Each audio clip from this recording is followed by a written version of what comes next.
In the quiet suburbs of Colorado, during the 1950s, one family appeared to embody the American dream.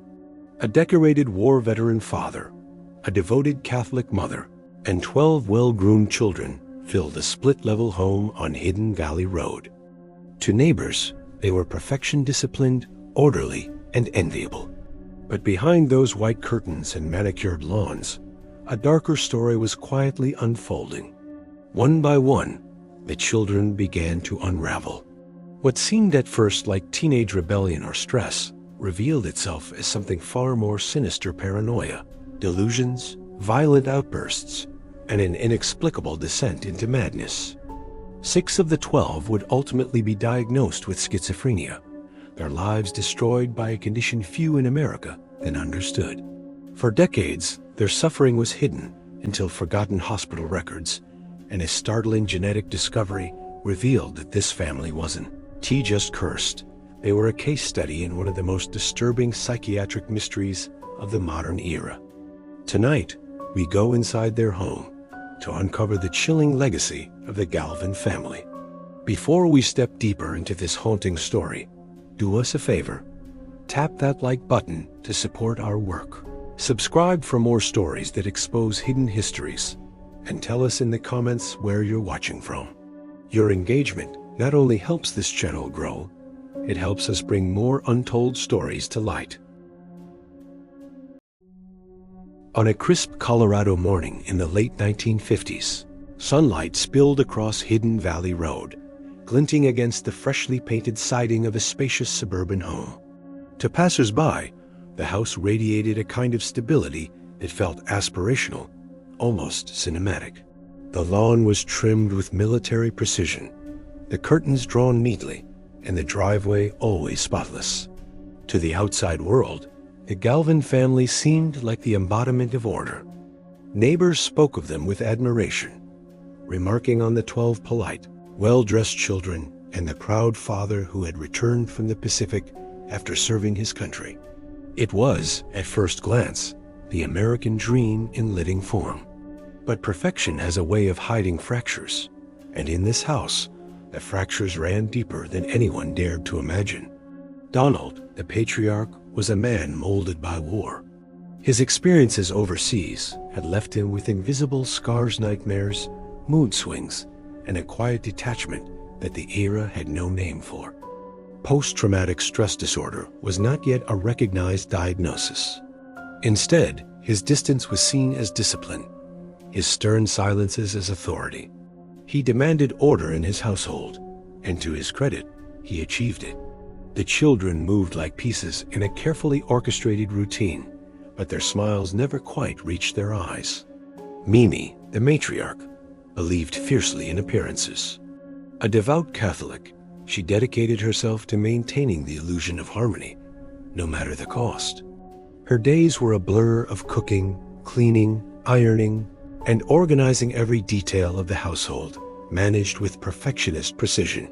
To friends from the parish, she was a model of womanhood, tireless, graceful, and unwavering in faith.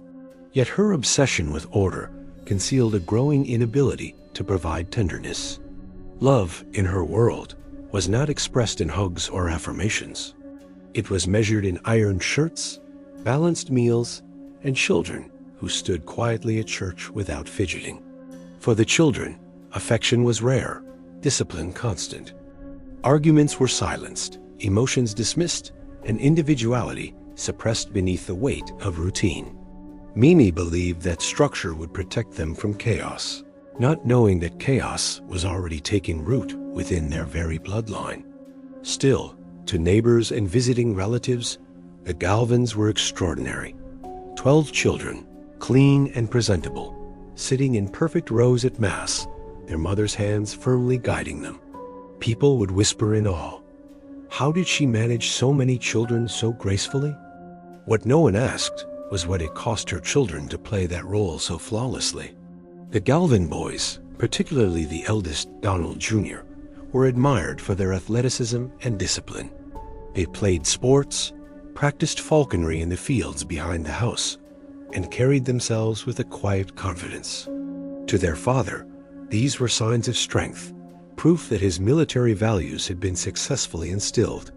Yet the falconry, with its dark undertones, mirrored something deeper. Training birds of prey required force, control, and domination values that echoed inside the home itself. Freedom was never truly allowed. The children, like the falcons, lived under the tight grip of rules, their wings clipped before they had ever flown. The younger siblings followed the same pattern, imitating their older brothers and striving for the approval of their parents. But cracks appeared even in those early years. Fights between the boys grew increasingly violent, far beyond the usual squabbles of children. Instead of intervening, Donald Sr. handed them boxing gloves, insisting they settle disputes with fists. This only deepened the cycle of aggression, normalizing violence as a form of communication. To outsiders, it might have looked like healthy roughhousing. Inside, it was a ritual that masked darker impulses and growing instability among the children. Despite this tension, the family's reputation remained intact. Teachers described the Galvin children as polite, disciplined, sometimes a bit intense, but always respectful. The façade held strong, largely because Mimi ensured it did. She attended every school function, dressed immaculately, and made certain her children did the same. Complaints, when they surfaced, were quietly smoothed over. If a child showed signs of distress, it was explained away as stress or fatigue. Mimi's greatest fear was gossip, and she would stop at nothing to prevent her family from being seen as anything less than ideal. What no one realized was that the seeds of tragedy had already been planted. The Galvin family's genetic history carried a silent curse, one that would reveal itself slowly, devastatingly, across decades. At the time, genetics was still a mystery.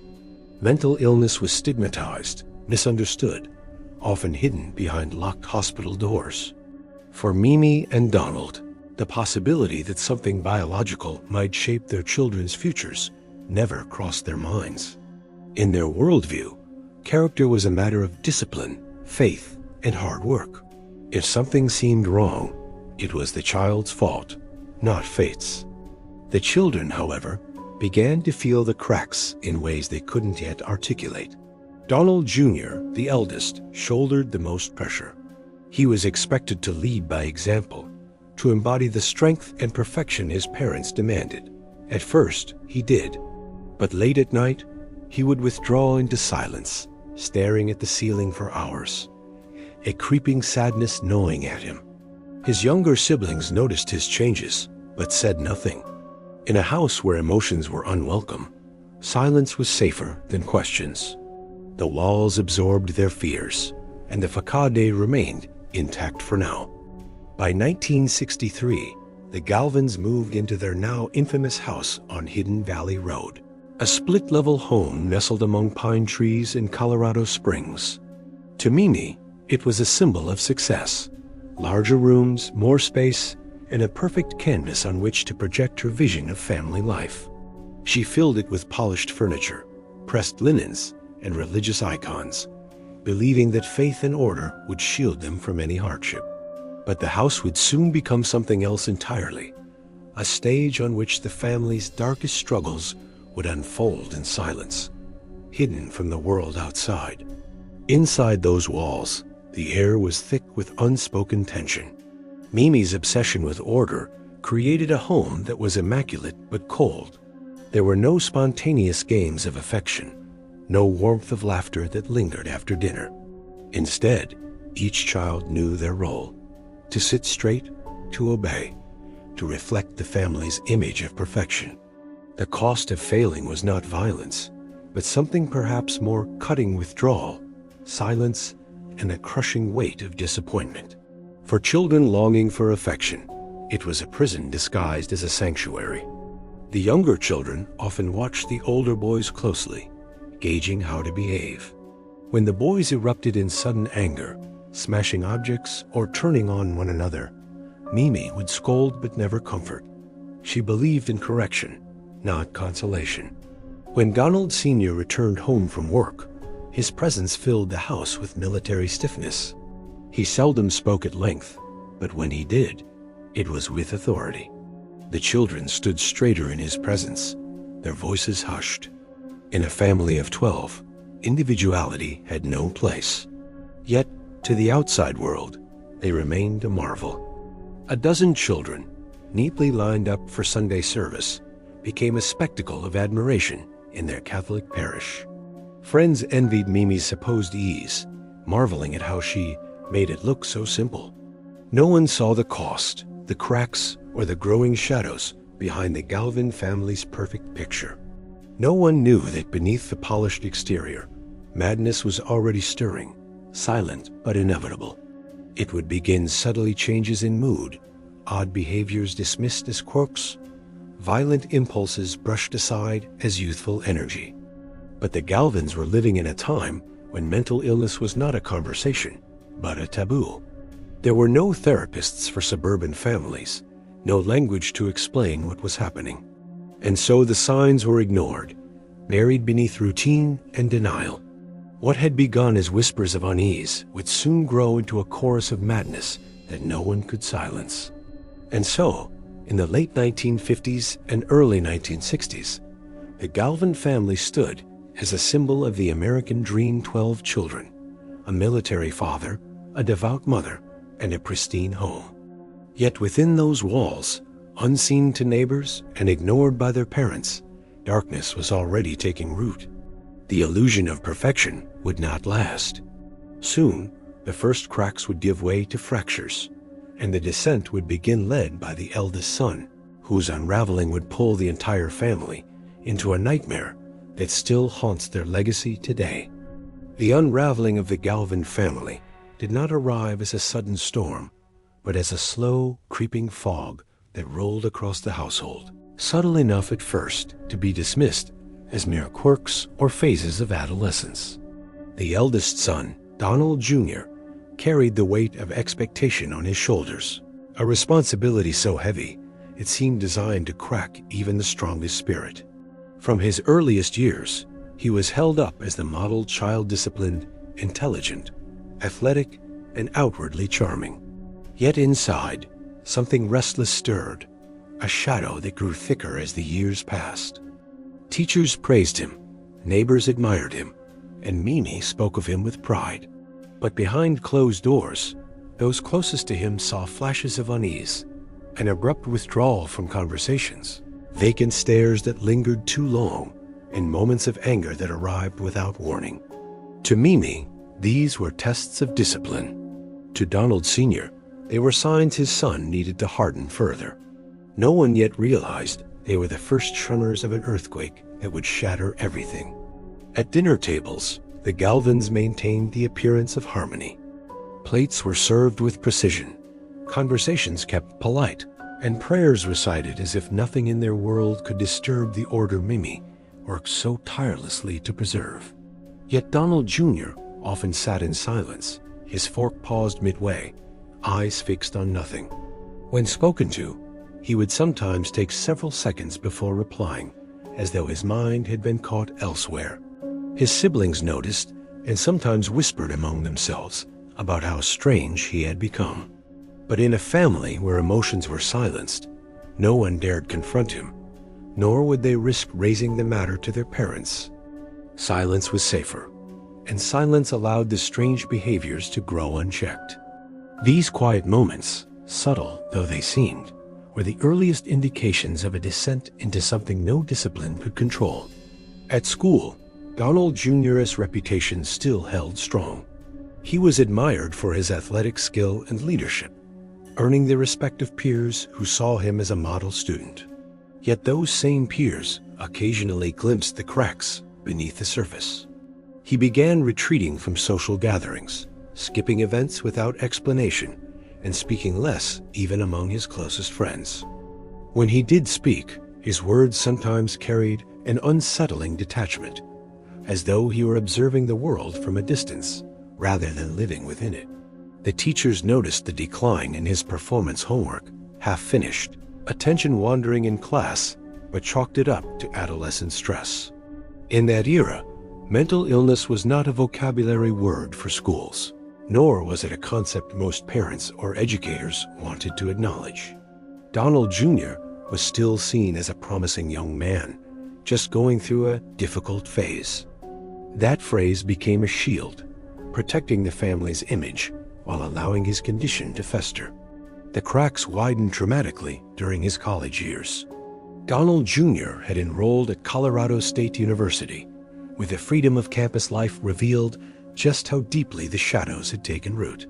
He participated in social events, but more often than not, he seemed disconnected, as though attending life without truly being present.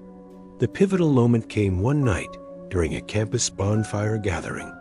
Without warning, and to the shock of everyone around him, Donald Jr. leapt into the flames.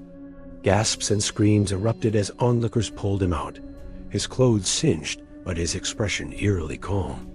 Instead of fear or pain, he let out a strange laugh, detached, hollow, and chilling to those who heard it. The incident quickly became a whispered rumor among students, dismissed by some as a drunken dare, by others as an eccentric stunt.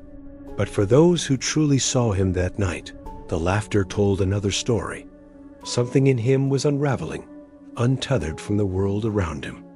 Back at the Galvin household, word of the incident reached Mimi and Donald Sr., but their interpretation was filtered through their need to preserve control. Mimi dismissed it as youthful recklessness, a sign of poor judgment that discipline would fix. Donald Sr., true to his military roots, urged his son to toughen up and focus on responsibility. In their worldview, weakness could be trained out, oddities corrected by force of will.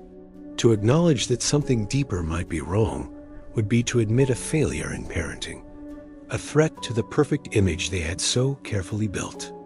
So the incident was brushed aside, never spoken of again, while Donald Jr. drifted further into the shadows of his mind.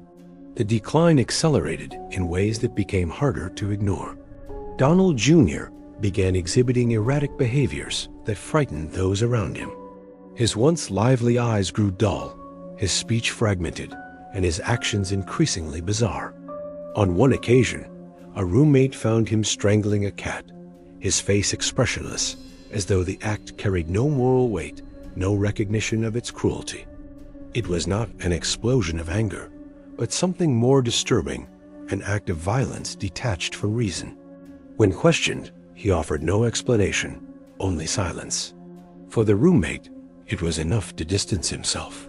For the family, who later learned of it, it was another incident to bury in secrecy. The Galvins would not permit their eldest son to be seen as dangerous or unstable. Instead, they folded it into the growing list of things they simply refused to discuss.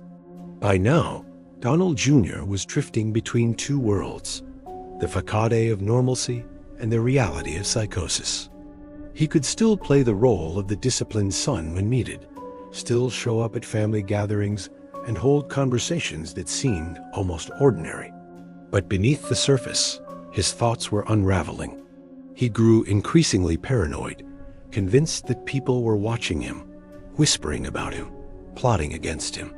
The voices in his head, though he never admitted them openly at first, guided his moods and dictated his reactions. When the paranoia swelled, his temper exploded without warning. Siblings who accidentally provoked him found themselves on the receiving end of frightening outbursts. Objects smashed, fists flew, and the house that once prided itself on discipline became a battleground of instability. Yet still, Mimi insisted it was stress. Still, Donald Sr. demanded toughness. And still, no one sought professional help. The cultural context of the time cannot be ignored.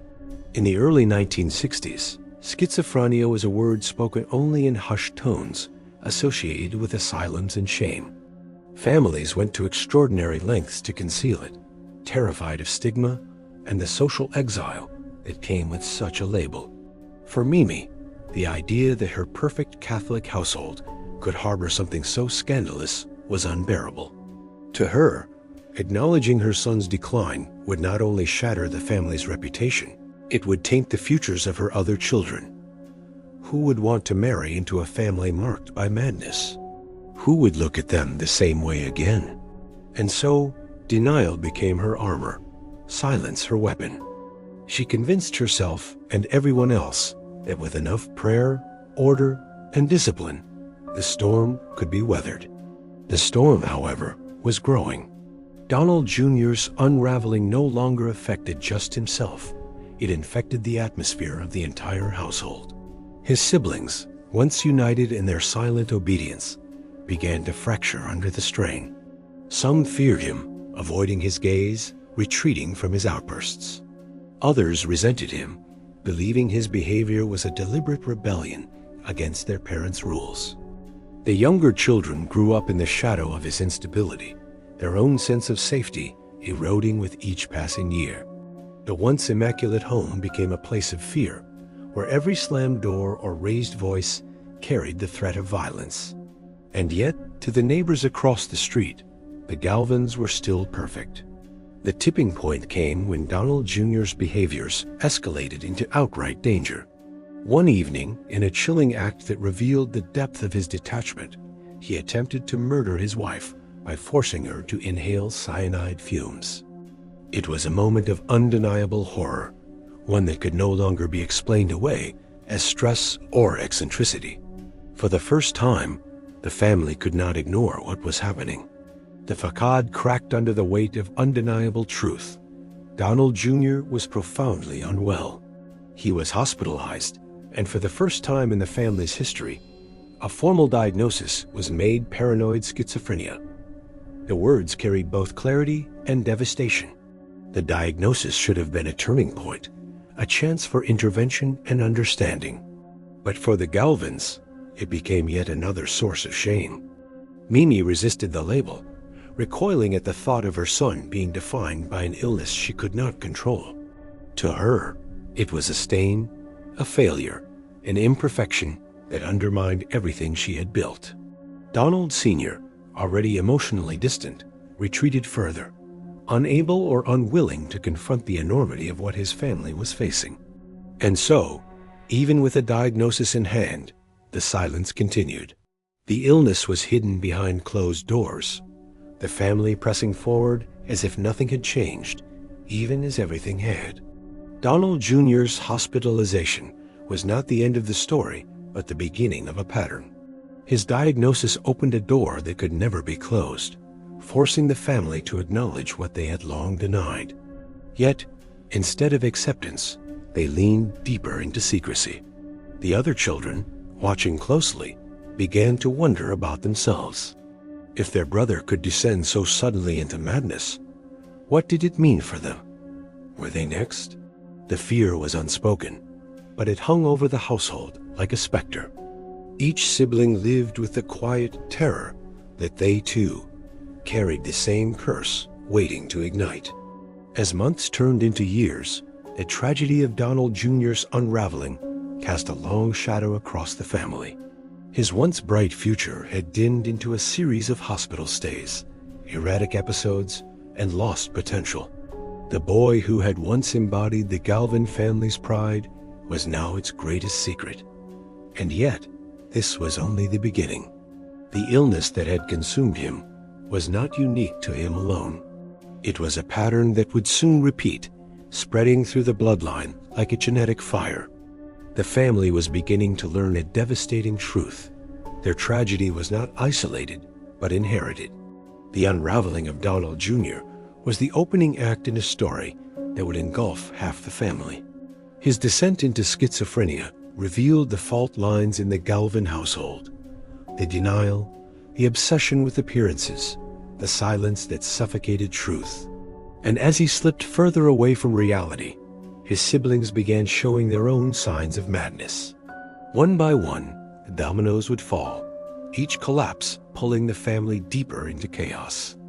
What began with the single son's strange behavior would soon reveal itself as something far darker. A legacy written not in choice or circumstance, but in the very fabric of their DNA. The diagnosis of Donald Jr. should have been the clarion call that woke the Galvin household from its silence. Instead, it became a grim prologue. His schizophrenia, was not the isolated misfortune of a single son, but the opening crack in a foundation already straining under the weight of genetics and secrecy. As his condition worsened and required hospitalization, his siblings watched with a mixture of fear, confusion, and denial. They had been raised to believe that control and discipline could solve anything, that order was a shield against chaos. But Donald Jr.'s unraveling proved otherwise. Beneath their polished exteriors, each child wondered in silence if they too carried the same fate. The question no one dared speak aloud, "Am I next?" began to echo in their minds, and slowly the answer revealed itself. James, the second eldest, was the first to follow. Where Donald Jr. had drifted into detachment, James fell headlong into paranoia. His decline began quietly, with whispers of unease he sometimes muttered under his breath. He insisted he was being watched, his every move monitored by unseen forces. At first, the family brushed it off as exaggeration or stress. But the paranoia grew into a living presence in his life. He began hearing voices that no one else could hear, voices that ordered him, taunted him, threatened him. To silence them, he turned to alcohol, numbing the terror with drink. But intoxication only worsened the spiral, making his delusions sharper, his outbursts more violent. Soon, James was no longer the charming second son, but a man haunted by unseen tormentors, lashing out at those closest to him. For Mimi, James's unraveling was almost unbearable. Her carefully curated image of a perfect family was now under siege from two sons, each collapsing under a madness she could neither control nor explain. To the outside world, she maintained her role as the poised Catholic mother, smiling at neighbors and managing appearances.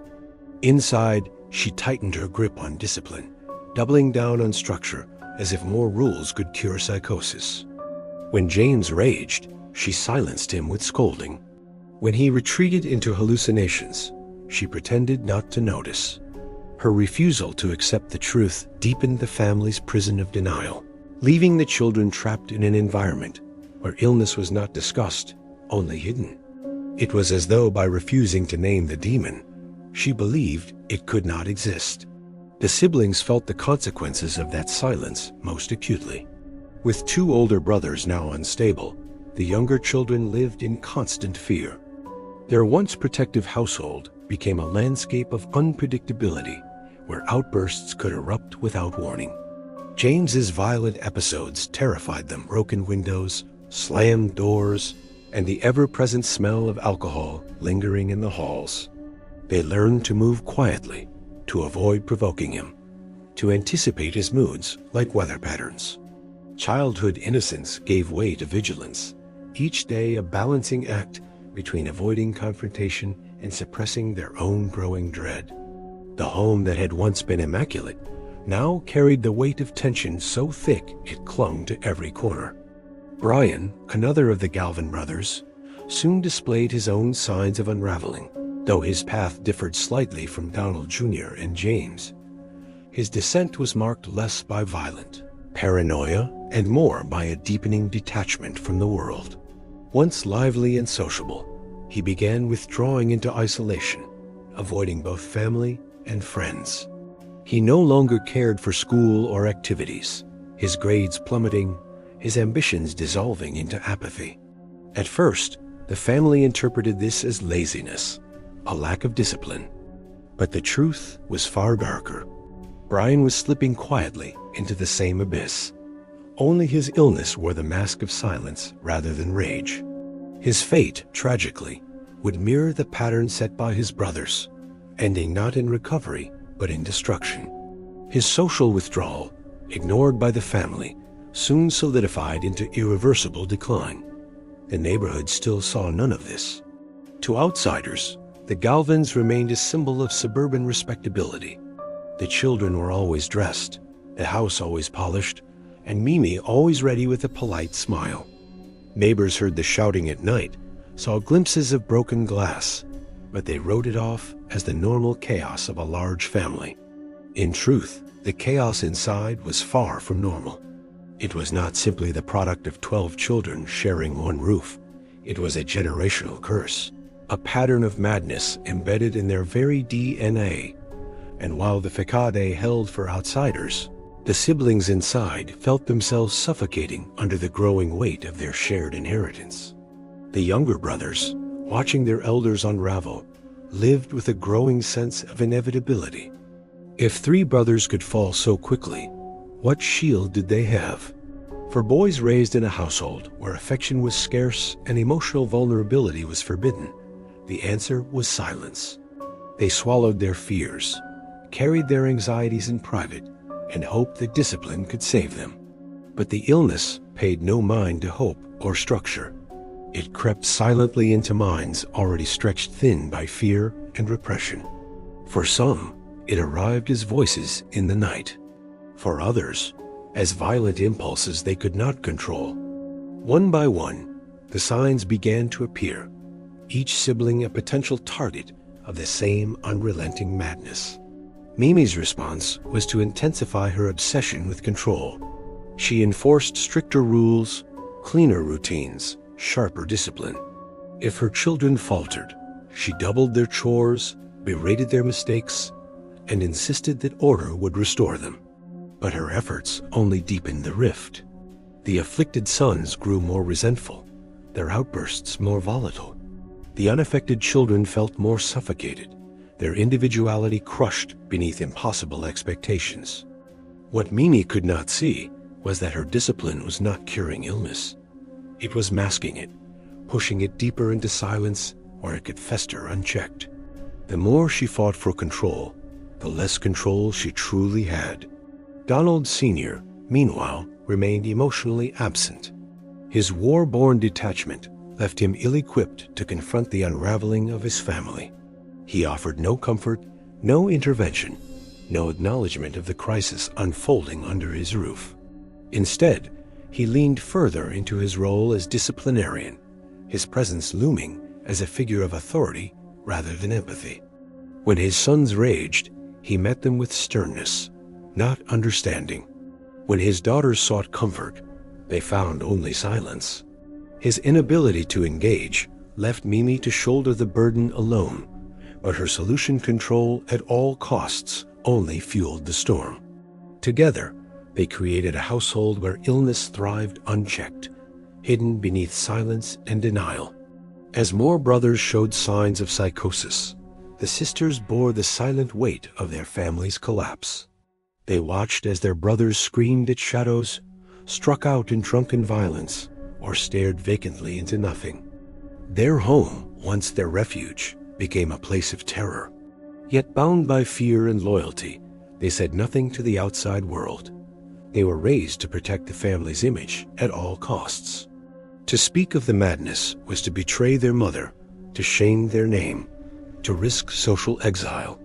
And so they endured in silence, even as their own safety was threatened. The sisters became witnesses to chaos they could not stop, their voices silenced by loyalty and fear. The violence within the home grew increasingly dangerous. Fights between the brothers were no longer playful sparring with boxing gloves, but brutal brawls that left blood on the walls. Paranoia drove them to accuse one another of conspiracies. Delusions fueled their rage, and alcohol amplified their instability. Doors were slammed, windows shattered, and the younger siblings cowered in corners as the storm raged around them. Yet still, the Galvins maintained their public façade. At church, they sat neatly in pews, Mimi's smile unshaken, their clothes immaculate. To the parish, they were devout, admirable, blessed. To themselves, they were prisoners in a home ruled by madness. The spiral of illness did not stop with 3 brothers. As the years passed, 6 of the 12 children would ultimately be diagnosed with schizophrenia, each case echoing the others, but unfolding in its own uniquely devastating way. For some, it was violent paranoia. For others, silent withdrawal. For all, it was a loss of self, a theft of potential, a collapse that robbed them of futures they had once been promised. The Galvin household became less a home than a living case study in hereditary psychosis, though no one yet understood the genetic roots of their suffering. To the family, it felt like a curse. To history, it would later be recognized as one of the most chilling genetic mysteries of modern psychiatry. By the time the 1970s arrived, the Galvin home was no longer merely a place of tension, but a war zone of mental illness. Each day carried the potential for crisis, another breakdown, another violent outburst, another sibling lost to delusion. The unaffected children carried survivor's guilt, wondering why the illness had spared them. The afflicted drifted further into madness, their realities fractured beyond repair. And Mimi, still clinging to her obsession with control, refused to let the outside world see the truth. She scrubbed the floors, polished the furniture, and smiled through her shame, as if cleanliness could erase madness. But no amount of order could contain what was tearing her family apart from within. The Galvins were no longer simply a family. They were a tragedy unfolding in slow motion, one diagnosis at a time. What had begun with Donald Jr.'s strange behaviors now revealed itself as a devastating pattern, repeating across siblings with relentless precision. It was not rebellion, nor weakness, nor a lack of discipline. It was something deeper, darker, written into the very code of their existence. The house on Hidden Valley Road, once a symbol of the American dream, had become a monument to inherited madness. And as the 1970s drew on, the family could no longer ignore that their legacy was not perfection, but psychosis. By the dawn of the 1980s, the Galvin household had become a living archive of tragedy. 6 of the 12 siblings had fallen into schizophrenia, their lives marked by paranoia, hallucinations, violence, or retreat into silence. The remaining siblings carried scars of their own fear, shame, guilt, and the crushing responsibility of holding together what little remained of their family's dignity. To the outside world, the Galvins were still a large Catholic family navigating ordinary struggles. But inside, their home was a crucible of chaos, where hope seemed as fragile as glass. It was in this climate of despair that a new force entered their story, not from within the family, but from the evolving field of medical science.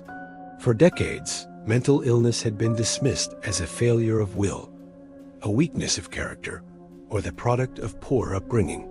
Now, researchers were beginning to suspect something more profound, that the roots of schizophrenia lay not in discipline or parenting, but in the intricate language of genes.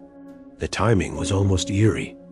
In 1983, deep within the Colorado State Hospital's archives, a forgotten manila envelope was discovered, its edges yellowed with age, its seal untouched for decades. Inside were 12 index cards, each bearing the names and birth dates of the Galvin children. 6 of the cards had red marking silent notations that suggested separation, otherness, or perhaps a warning. Across each card, in faded ink, a phrase repeated: "Observation continues." The discovery raised immediate questions. Who had written those words? What had they observed? And why had this family, of all families, been singled out for such scrutiny? These questions hinted at something larger, a hidden truth waiting to emerge. For scientists studying schizophrenia, the Galvins were not merely a family, they were a puzzle, one that might hold the key to understanding an illness that had confounded psychiatry for centuries. At the time, the study of genetics in psychiatry was still in its infancy. Schizophrenia was known to run in families, but its exact cause remained elusive. Was it trauma? Environment? A combination of both? Or was there something deeper, buried in the double helix of DNA? The Galvin family offered a rare, almost unprecedented case study. With 12 children, half of whom had developed schizophrenia, while the other half remained unaffected, the family represented a natural experiment. If researchers could unlock the mystery within their bloodline, perhaps they could answer one of medicine's most enduring questions. Why does the mind fracture? The Galvins became, reluctantly and quietly, a cornerstone of scientific investigation. Their suffering was transformed into data points, their pain into opportunity, their family into a genetic Rosetta Stone. The researchers who studied the Galvins saw something extraordinary in their tragedy. Unlike many families touched by schizophrenia, the Galvins' large size and clear division between affected and unaffected siblings provided a unique genetic sample. Here was a family where chance alone could not explain the prevalence of illness. It was not one or two siblings lost to madness. It was 6, an exact half, a pattern too precise to dismiss. Scientists drew blood, mapped family histories, and searched tirelessly for a culprit hidden within their chromosomes. For the Galvins themselves, participation in such studies was both a burden and a faint glimmer of hope. They had lived too long under the weight of secrecy. Now, at least, their suffering might mean something beyond shame. It might bring answers, or perhaps even solutions, to others who would face the same curse. As samples were tested and data analyzed, the Galvins' genetic material revealed a clue that would electrify the psychiatric community. The discovery of the SHANK2 mutation reverberated far beyond the Galvin home. Psychiatric journals hailed the finding as a milestone in understanding schizophrenia. For the first time, a specific genetic marker had been tied to the illness, providing evidence that biology, not bad parenting, lay at its root. The Galvins became a landmark case, cited in studies and conferences as proof that mental illness could be inherited, mapped, and studied at the molecular level. Yet for Meany and Donald Sr., the revelation was bittersweet. On one hand, it offered an explanation that absolved them of blame. They had not failed their children through discipline or neglect. On the other, it meant their family was cursed in a way no amount of faith, order, or love could undo. The realization settled like a heavy fog. Nothing they had done could have prevented this. Nothing they could do now would change it. For the unaffected siblings, the discovery carried its own torment. They now lived with the knowledge that the mutation ran through their family, a silent presence that might yet awaken in them or in their children. Survival was no longer a gift, it was a burden. Each day carried the shadow of uncertainty. Would the illness strike next year? Would their own children inherit the same mutation? Could they ever build lives free from the specter of schizophrenia? Survivors' guilt weighed heavily, particularly on the brothers who had escaped the diagnosis. They had watched their siblings descend into madness, their futures stolen, their identities erased. Why had they been spared? The answer, random chance within the cruel lottery of genetics, offered no comfort. Lindsay, the youngest Galvin child, carried her own unique anguish. Growing up in the aftermath of her brother's unraveling, she had lived in a household dominated by fear, violence, and silence. For her, the discovery of the SHANK2 mutation was both a validation and a curse. It explained the madness she had endured, the chaos that had shaped her childhood.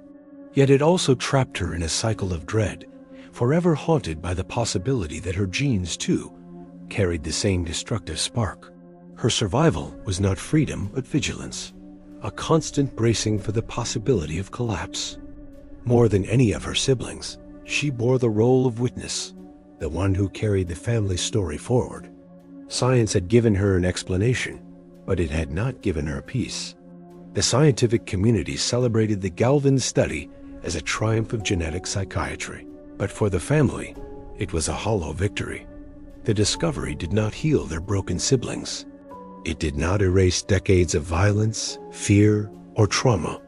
It did not restore the lives that had been stolen by schizophrenia. Instead, it offered a cold comfort, an answer with no cure. The afflicted siblings continued to drift in institutions, their lives reduced to medical charts and treatment regimens. The unaffected siblings tried to forge lives of their own, but always in the shadow of the family's genetic legacy. The Galvins had become a case study, their suffering dissected and published, their pain immortalized in journals. Yet behind the scientific language lay real lives, 12 children who had once laughed, played, and dreamed. before madness claimed half of them. For Mimi, the discovery was perhaps the cruelest twist of all. She had spent her life clinging to the belief that order could banish chaos, that faith could protect her children, that discipline could shield them from ruin. Now, science told her that none of it had ever mattered. The seeds of tragedy had been sown long before she had become a mother, carried silently within her and Donald's genetic code. Her obsession with appearances, her relentless pursuit of perfection, her silences and denials, all of it had been powerless against biology. She had not caused the madness, but she could not stop it either. The realization left her hollow, her life's work reduced to ashes by the invisible hand of DNA. Donald Sr., too, found little solace in the discovery. For a man who had built his identity on strength, order, and discipline, the idea that his family's fate had been sealed by genetics was unbearable.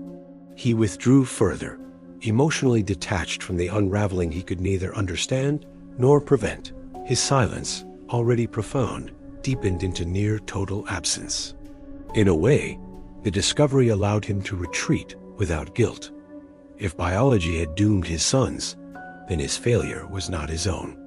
But for his children, his detachment remained a wound that no genetic explanation could heal. They had needed a father's comfort.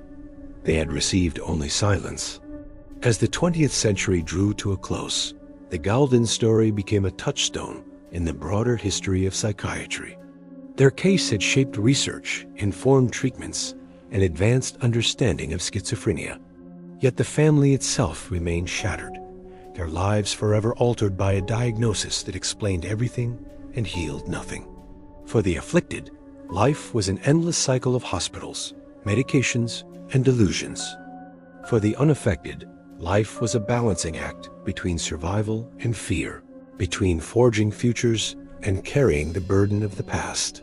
The discovery of the SHANK2 mutation had transformed the Galvins into symbols, but it had not returned to them what they had lost, the chance at an ordinary life. Even as researchers heralded the genetic breakthrough, questions lingered. Why had some siblings succumbed while others remained untouched? If the mutation was present in both groups, what factors determined its expression? Was it triggered by environment, by trauma, by chance? The answers remained elusive, a reminder that science could illuminate but not fully explain the mysteries of the mind. For the Galvins, these questions were not academic, they were personal. Each sibling lived with the uncertainty of whether the illness might one day awaken in themselves or in their children. The discovery that had promised clarity left them instead with an unsettling truth. Their legacy was written not in absolutes, but in probabilities, an endless waiting game against their own biology. The revelation of the SHANK2 mutation marked a turning point, not only for psychiatry, but for the Galvin family's own understanding of their tragedy. They were no longer cursed in silence, no longer burdened by the stigma of blame, but the knowledge that their suffering was inherited, inescapable, and biological offered no easy comfort. It was a truth that cut deeper than denial, a truth that could not be silenced or scrubbed clean. The house on Hidden Valley Road, once immaculate and orderly, had become a monument to this revelation, a place where genetics had revealed its cruelest hand, where half a family was consumed by madness, while the other half lived in fear of its return. In the end, the scientific revelation was both a triumph and a tragedy. It gave psychiatry one of its most important case studies, reshaping how the world understood schizophrenia. But for the Galvins themselves, it was another chapter in a story of pain, loss, and survival. The SHANK2 mutation explained the unexplainable, but it did not ease the suffering, heal the wounds, or erase the trauma etched into every surviving sibling. Their story was now written not only in memory, but in medical history, their lives transformed into lessons for others. Yet behind the textbooks and journal articles, they remained what they had always been, a family caught in the grip of a legacy they could neither escape nor undo. The discovery of the SHANK2 NK2 mutation should have closed a chapter on the Galvin family's suffering, offering them a sense of clarity and release. Instead, it merely reframed their tragedy, turning them from an anonymous household of 12 into a medical parable etched into the history of psychiatry. By the early 21st century, the Galvin name was cited in textbooks and whispered in conference halls, a cautionary tale of how genetics could silently dismantle lives across generations. Yet beyond the laboratories and academic journals, the surviving Galvins continued to live with the fallout, carrying the heavy burden of memory, trauma, and uncertainty. Their story did not end with science. For them, the legacy was not an article in Nature or the New England Journal of Medicine. It was the day-to-day reality of fractured relationships, haunted dreams, and the lingering echo of a house where half the children had been consumed by madness. For the siblings who escaped schizophrenia, survival never felt like triumph. Instead, it came with the weight of survivor's guilt. John, the eldest surviving brother, built a life as a teacher far from Colorado, shaping classrooms with discipline and care. Outwardly, he was successful, respected, a man who had carved stability from the ruins of his childhood. But within him lingered the constant shadow of his family's collapse. He had watched too many brothers slip into psychosis, had listened to their screams, endured their violence, and witnessed their futures dissolve into hospital corridors. Every moment of normalcy in his life carried the question, why him? Why had he been spared when others had not? His students saw a quiet, composed figure at the front of their classrooms, but they could never know that behind the calm exterior lived a man who could not escape the ghosts of Hidden Valley Road. Mark, another surviving brother, carried the weight differently. As a youth, he had been part of the family's shining athletic promise, a symbol of vitality and strength. Yet he had also watched that promise disintegrate in the faces of his afflicted siblings, their athleticism, intelligence, and charm devoured by illness.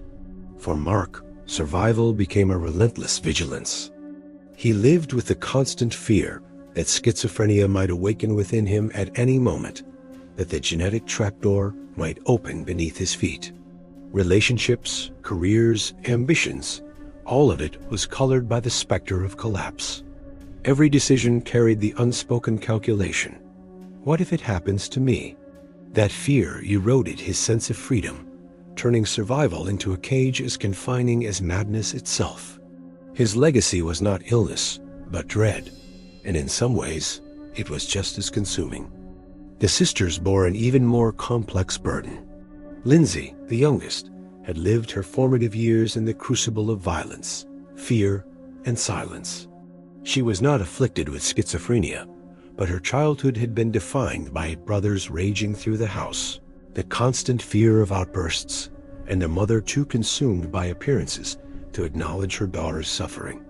Lindsay carried wounds that no gene mutation could explain, the scars of emotional neglect, of abuse she endured in silence, of a home that had been a place of fear instead of refuge.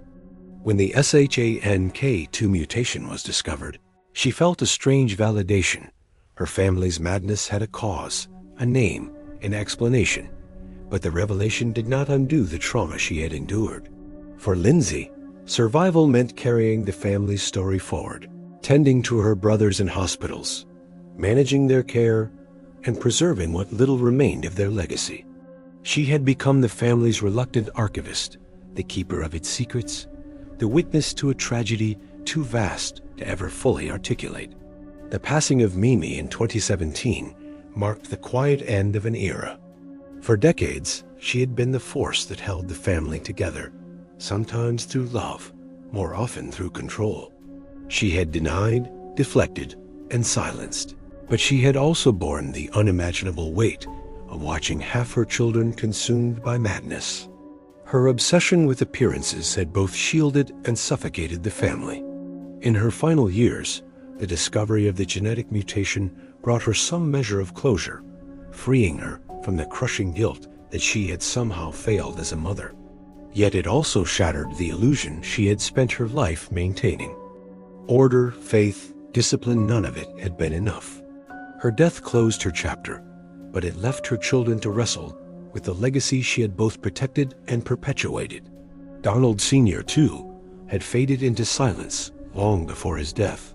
His wartime trauma had always kept him at a distance, a father present in body but absent in spirit. For his children, his detachment had been another form of abandonment. They needed his strength, his comfort, his acknowledgement of their suffering. Instead, they received sternness, silence, and absence. For him, perhaps, the revelation of genetics absolved him of guilt if madness was inherited. Then his failures were irrelevant. But for his children, his distance was a wound that genetics could not explain. His legacy was not simply the bloodline that carried the SHANK2 mutation, but the silence that had defined their home. The afflicted siblings themselves lived out their lives in institutions, their identities consumed by schizophrenia. Donald Jr., James, and the others became shadows of who they had once been, their days reduced to medication regimens, delusions, and the sterile walls of psychiatric wards. They were studied, documented, and analyzed, but rarely understood as human beings who had once been promising children with dreams of their own. Their voices, distorted by illness, were seldom heard in the narrative of their family's tragedy. They became, in the eyes of history, data points proof of genetics, case studies for science. But for their siblings, they remained brothers, beloved and terrifying, tragic and unforgettable. Their absence, whether through institutionalization or death, left a void that could never be filled. The broader world came to know the Galvins as a scientific case, but the emotional truth of their story was less clinical. The unaffected siblings carried trauma into every corner of their adult lives. Relationships were strained, marriages faltered, trust was difficult to build. Many carried the fear that their children might inherit the same curse, that the madness might leap forward into another generation. Every new baby born in the family was greeted with joy shadowed by dread. Would this child be spared, or would the curse awaken again? Science could explain probabilities, but it could not offer guarantees. And so the family lived under a permanent cloud of uncertainty, every joy tempered by the possibility of loss. In the decades following the revelation, the Galvin case continued to influence psychiatric research, pushing scientists toward deeper genetic studies and more nuanced understandings of schizophrenia. Yet the family themselves were left with little consolation. The breakthroughs had not cured their brothers, had not repaired their childhoods, had not erased the violence, fear, and silence that had defined their lives. They had given the world knowledge, but at the cost of their own peace. They were both pioneers and victims, their suffering immortalized in academic journals, while their own healing remained elusive. For them, the legacy of madness was not abstract, it was lived, daily, in every relationship, every memory, every reminder of the house on Hidden Valley Road. As survivors aged, they struggled with the meaning of their story. Was their family cursed or chosen? Were they victims of cruel chance or bearers of knowledge that might save others? The scientific community praised the Galvins as contributors to progress, but the siblings themselves often felt more like casualties than pioneers. Their suffering had advanced understanding, but it had not alleviated it. The paradox weighed heavily. They had given psychiatry one of its most valuable case studies, yet their own wounds remained unhealed. In the end, their legacy was both gift and curse, their pain transformed into progress for others, their healing forever deferred. The younger generations, born in the aftermath of the revelation, inherited both hope and fear. On one hand, they grew up in a world where mental illness was less stigmatized, where genetics offered explanations rather than accusations. On the other, they carried the knowledge that their bloodline was marked by schizophrenia, that their futures were shadowed by probabilities they could not control. For them, the family's story was not history, but inheritance. The shadow of Hidden Valley Road stretched across decades, touching children who had never set foot in the house, reminding them that legacy is not always a choice. In the end, the story of the Galvins was less about science than about survival. Science could name the gene, map the mutation, and publish the findings. But it could not capture the fear of children hiding from their brother's outbursts, the silence of a mother scrubbing floors while her family collapsed, or the lifelong ache of siblings who watched half their family consumed by madness. Those truths lived in memory, not in data. They were carried in the voices of survivors who struggled to articulate a childhood defined by chaos, in the eyes of siblings who had spent lifetimes asking why. The true legacy of madness was not genetic, it was human, etched into every surviving heart. And so, as the 21st century unfolds, the Galvin family remains a haunting reminder of the fragility of the human mind and the cruel precision of genetics.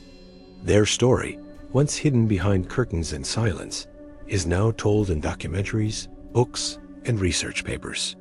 Yet behind the public narrative lies the private reality. A family forever marked, forever fractured, forever haunted by the dual legacy of madness and survival.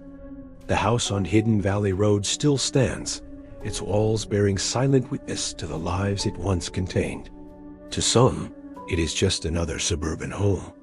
To those who know the story, it is a monument to the darkest inheritance a family can endure. The final question remains, one that no gene study, no scientific breakthrough, no psychiatric conference can ever fully answer. Can the damage wrought by inherited madness ever truly be undone? For the Galvins, the answer is written in silence, in scars, and in memories too painful to erase. Their legacy is not only in science, but in the reminder that behind every discovery lies a human cost. The story of the Galvins does not end with revelation, nor with closure. It lingers, unresolved, like an echo in the mind proof that some legacies do not fade, they endure, haunting generation after generation.